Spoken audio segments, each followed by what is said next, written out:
সকলকে জানাই জয় যিশু। আজ আমাদের জীবনে নতুন একটি দিন যুক্ত করেছেন, সেই মহান ঈশ্বরের ধন্যবাদ জানাই যে আপনার আমার জীবনে নতুন একটি দিন যুক্ত করেছেন। আপনাকে আমাকে নতুনভাবে পরিচালিত করেছেন। আপনার আমার জীবনে নতুনভাবে সূর্য উদিত করেছেন। তিনি আমাকে আপনাকে সর্বসময় রক্ষা করছেন। বিভিন্ন শয়তানের হাত থেকে, বিভিন্ন দাসত্বের হাত থেকে আপনাকে আমাকে রক্ষা করেছেন। কারণ আমরা কার দাস? খ্রিস্ট যিশুর দাস। এবং কেবল ঈশ্বরকে প্রণাম করি এবং তাহারই আরাধনা করি, আপন প্রতিবেশীকে আপনার মতো প্রেম করি। তাই তো সেই মহান ঈশ্বরকে ধন্যবাদ জানাই যে তিনি আমাকে আজ আশীর্বাদিত করেছে যে তাহার বাক্য প্রচার করার জন্য। প্রভু, আমি সর্বদাই যেন তোমার বাক্যতে বেড়ে উঠতে পারি, দিন প্রতিদিন নিত্য নতুন বাক্য দিয়ে খ্রিস্টতে প্রিয় আমার ভাই বোনেদের বিশ্বাসে আরও দৃঢ় করতে পারি, বিশ্বাসে আরও জাগ্রত করতে পারি। আসুন আমরা ঈশ্বরের বাক্যর মধ্যে দিয়ে যাই। লূক লিখিত সুসমাচার 16 অধ্যায়ের 10 থেকে 13 পদ।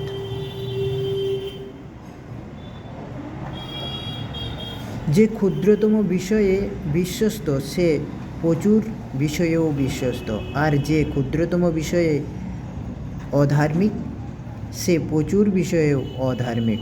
অতএব তোমরা যদি অধার্মিকতার ধনে বিশ্বস্ত না হইয়া থাকো, তবে কেহই বিশ্বাস করিয়ে তোমাদের কাছে সত্য ধন রাখিবে।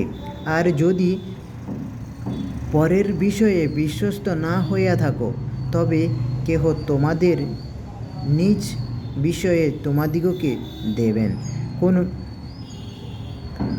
কোনো ভূত দুই কর্তার দাসত্ব হতে পারে না, কেননা সে হয় একজনের ঘৃণা করবে, অন্যজনকে প্রেম করিবে, নয়তো একজনকে অনুরক্ত হইবে, অন্যজনের তুচ্ছ করিবে। তোমরা ঈশ্বর এবং ধনের উভয়ের দাসত্ব করতে পারো না। Amen, hallelujah, amen. দেখুন, আমাদের ঈশ্বর আমাদের জীবনে কত অলৌকিক, তাহার বাক্য কত কার্যসাধক, তাহার বাক্য আমাকে আপনাকে কিভাবে এনকারেজ করে, কিভাবে আত্মিকতায় বেড়ে উঠতে সাহায্য করে। ঈশ্বরের সন্তানেরা, আমরা যারা আজ ক্ষুদ্রতম বিষয়ে বিশ্বাস রাখি, তিনি আমাকে অধিক বিষয়ে বিশ্বাস করিয়ে দেবেন। যে আপনার বা আমি যে ক্ষুদ্রতম অধার্মিককে সে প্রচুর বিষয়ে অধার্মিক হবে। যে ক্ষুদ্রতম বিষয়ে অধার্মিক, যেমন ক্ষুদ্র একটা বিষয়কে নিয়ে আমরা ভাবিত হয়ে পড়ি, ধার্মিকতায় চলতে পারি না, সে অধিক বিষয়ে অধার্মিক হয়ে পড়বে। অতএব তোমরা যদি অধিক অধার্মিকতার ধনে বিশ্বস্ত না হইয়া থাকো, তবে কে বিশ্বাস করিয়া তোমাদিগের কাছে সত্যই ধন রাখিবে। দেখুন, আমরা যদি অধিক বিষয়ে অধার্মিকতার ধনে বিশ্বস্ত হয়ে থাকি, তবে কে দেবে? কে বিশ্বাস করিয়া তোমাদিগকে ধন দেবে? আমরা যখন ঈশ্বরের সন্তানেরা, আমরা যদি কাউকে, কোনো ব্যক্তিকে কোনো একটা বিষয় উধার দিয়ে থাকি, সে যখন আমাদের কাছে সেই বিষয়টা, অর্থাৎ সেই ধরুন আমি একটা কাউকে কোনো কিছু টাকা দিয়েছি, সেই টাকা আমাকে উনি ফেরত দেননি, আর আমি তাকে আরও দ্বিতীয়বার কি অধিক টাকা দিতে পারবো? পারবো না। কি বিষয় নিয়ে বিশ্বাস করে দেবো তাকে? দিতে পারবো না। সেই রকম আমরা যখন অধিক ধার্মিকতায় চলব, আমাদিগকে ঈশ্বর কোন বিশ্বাসে ধন দেবে? আমরা সত্যের ধার্মিকের পথে চলব, কারণ আমার পিতা সত্য স্বরূপ, তাহার বাক্য।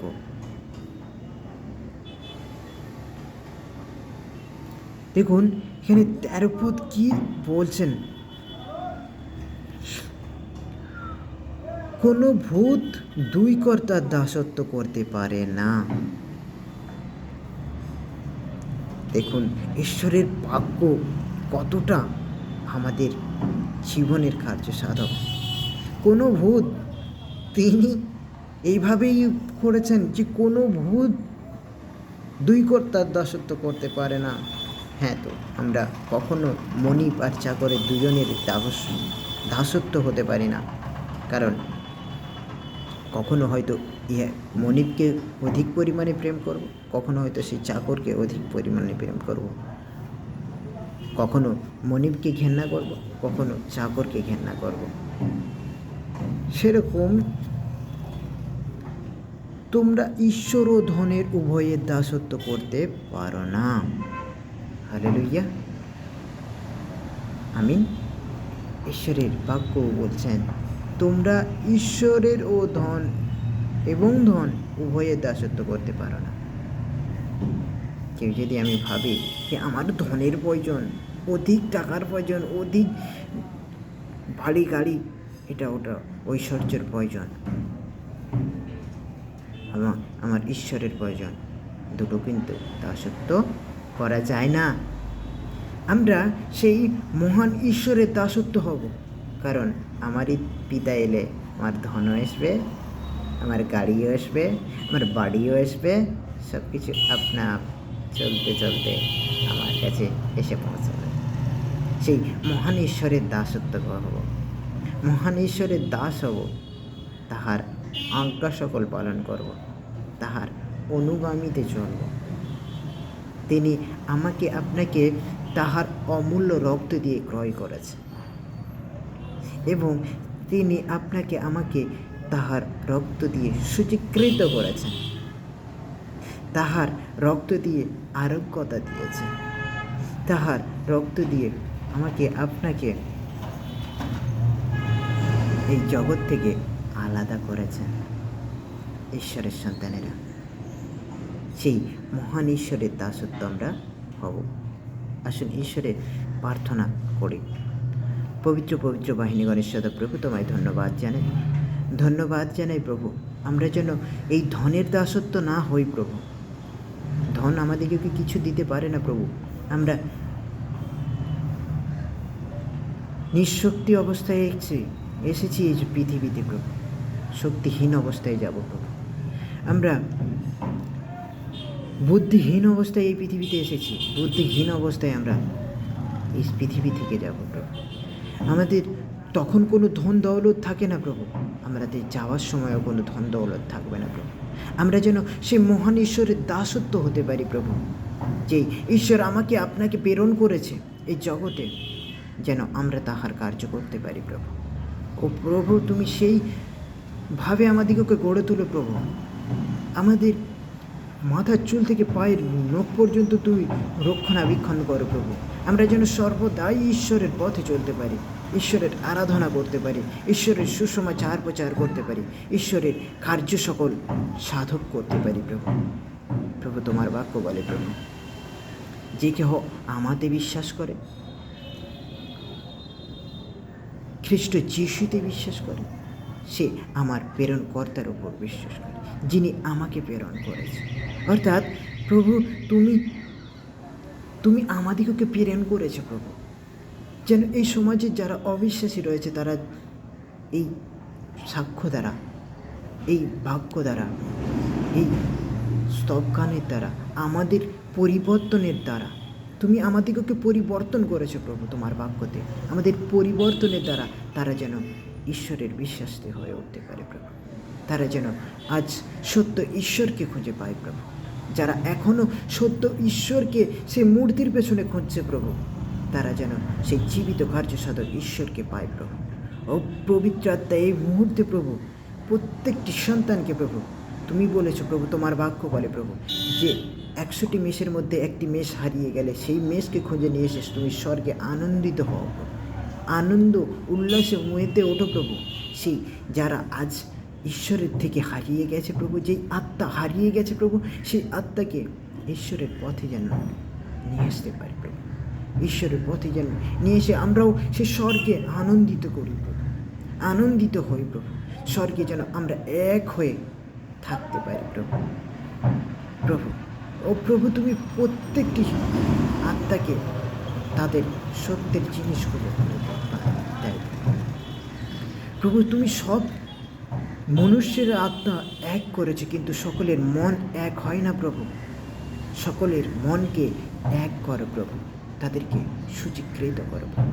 ও পবিত্রতা, আমরা যেন তোমার দাসত্ব হতে পারি, তোমার দাস হতে পারি প্রভু। তুমি আমাদিগকে তোমার দাস রূপে গ্রহণ করো প্রভু, দাসী রূপে গ্রহণ করো প্রভু।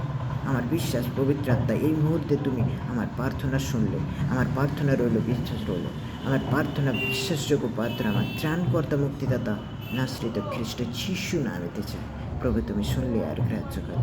আমেন। Hallelujah, hallelujah, hallelujah. আসুন যিশুর শেখানো প্রার্থনা করি। হে আমার স্বর্গীয় পিতা, তোমার নাম পবিত্র বলে মান্য হোক, তোমার রাজ্য আসুক, তোমার ইচ্ছা সিদ্ধ হোক, যেমন স্বর্গে তেমন পৃথিবীতে হোক। আজকের প্রয়োজনীয় খাদ্য আজ আমাদিগকে দাও, অপরাধ সকল ক্ষমা করো, যেমন আপন আপন অপরাধীদিগকে ক্ষমা করিয়াছি। পরীক্ষায় আনিও না, মন্দ হইতে রক্ষা করো। যুগে যুগে রাজ্য পরাক্রম মহিমা সদা তোমারই।